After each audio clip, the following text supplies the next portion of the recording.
There's a ton of footage across Telegram and Twitter showing successful lancet strikes against Ukrainian personnel and equipment during this ongoing offensive. The noteworthy piece here isn't that these are being used. I mean, they've been around since well before this war started, but how the quantity seems to be a challenge for the attacking force. At a high level, there are two variations of this munition, the Lancet 1 and the Lancet 3. The 3 is sort of the standard, and there have been more of these produced, so in turn, more available to Russian troops in the battlefield.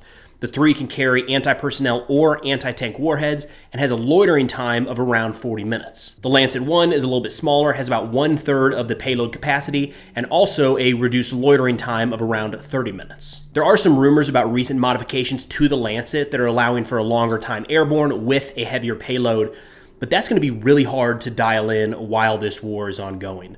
Russia isn't likely to put out detailed specifications of their technology, so we'll be reliant on what Ukraine is able to discern and put out on their front.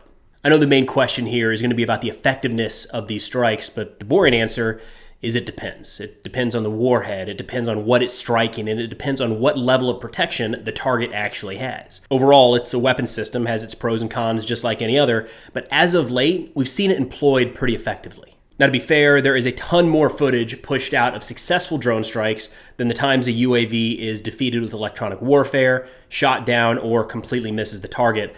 But over the last few weeks, there have been quite a few instances of pretty obvious strikes, all of which could destroy or at the very least immobilize a piece of equipment. So the question is why? Why are so many Lancets getting through when this was a known threat and has already been something widely used in this war? Honestly, I think this points to how fast the evolution of drone warfare has been and just how hard it is to actually keep up.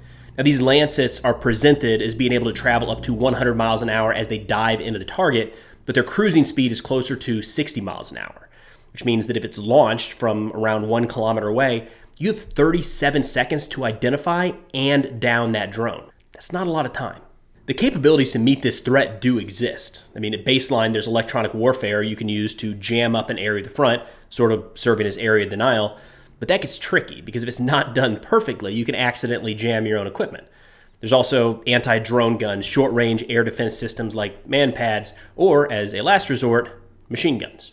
But put yourself in the shoes of an attacking force, crossing open terrain under artillery fire, trying to dodge landmines, maybe involved in a direct fire engagement, and now you've got untold number of aerial threats coming in at varying angles with very little time to react. Traditionally, we might have air defense assets pushed forward to provide a sort of blanket cover, but those resources need to be very close to the forwardmost troops if they're going to intercept any of these drones. This feels like one of those times in war where changes in technology drives changes in doctrine. I mean, I certainly don't know the answer here, but I imagine we're going to start seeing some solutions emerge as this war continues. Now, as we're 2 weeks into this Ukrainian offensive, I still think it's too early to determine how this is all going to shake out. My personal belief, which is something often repeated across Ukrainian and Russian media, is that the main effort has not yet arrived on the battlefield. What that's likely referencing is that an estimated 3 to 6 of Ukraine's 12 brigades set aside for this offensive have so far been engaged in the fighting. What we've seen so far have been significant attacks, but not of the scope and size you would expect for an operation of this scale. Now, as to whether or not those forces are enough to accomplish Ukraine's objectives, for that we'll have to wait and see. Both sides at this point have enough to stay optimistic about how this offensive plays out. On the Ukrainian side, what I'm seeing a lot of is what I mentioned above. The idea that 75% of the reserve force has yet to actually see combat. Additionally, there's optimism that only a few brigades were able to recapture more territory in 2 weeks than Russia has all year. On the Russian side, the positive outlook is that Ukrainian gains so far have been relatively modest, at least in comparison to the overall size of the battlefield, and that the effort they put into their defensive lines appears to be working. What we've seen so far are Ukrainian forces attacking and in some cases breaching the first line of Russian defense. That includes a lot of minefields and infantry fighting positions covered by air support, artillery, and anti-tank guided missiles. It's been a fight and tough going for Ukraine. I've given my opinion previously that for Ukraine to retake all of the occupied territory by force in the next year, that would require some sort of collapse in the Russian lines. Essentially what happened in Kharkiv last fall, but to a larger degree, opening a gap somewhere along the front that Ukraine could then exploit. And while there have been the occasional reports of Russian forces surrendering or abandoning their positions, those have proven the exception rather than the rule. Overall, these Russian defenses have so far proven rather formidable. While Ukraine had time to build up an offensive force to carry out this operation, Russia used that time to fortify their lines. And it seems like this cycle could just continue. Ukraine's going to get more Western aid and time to train new troops. Meanwhile, Russia will continue to improve their defensive position.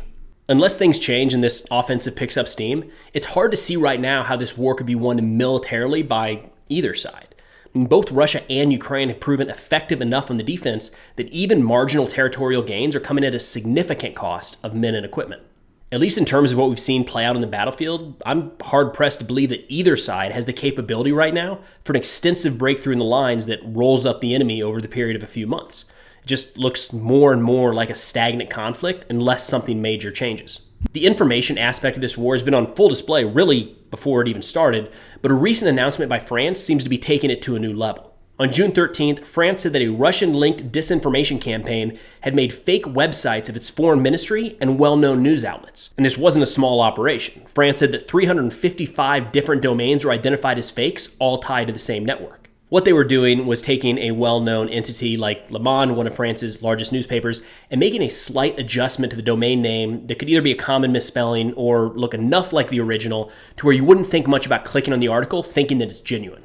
For example, instead of lemonde.fr, which is one of the largest publications in France, it could have been changed to lemonde.co or lemondefrance.fr.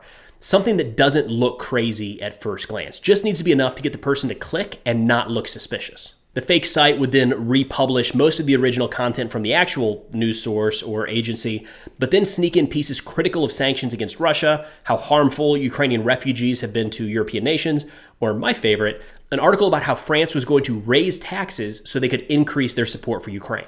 Essentially, the fabricated, inserted articles were designed to sow discord within France and across the broader European coalition. It sounds like the cleanup from all of this is still ongoing, but France said that they were able to trace the campaign to Russian individuals, companies, and Russian state entities.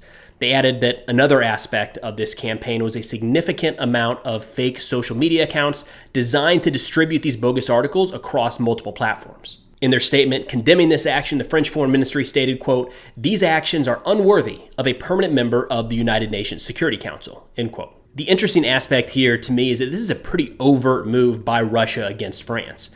Add to that the recent suspected Russian cyber attack against U.S. federal agencies, and it seems like Russia has become a little more aggressive in some of these non-lethal domains. This is actually a pretty big deal. These aren't missiles flying into Paris and Washington, D.C., but these are attacks nonetheless and will likely increase tensions even further. Now, France didn't publish how many views or impressions these fake websites got, but big picture, I imagine the fallout, another knock on the international stage, is going to be worse for Russia than any domestic divide they tried to stir up.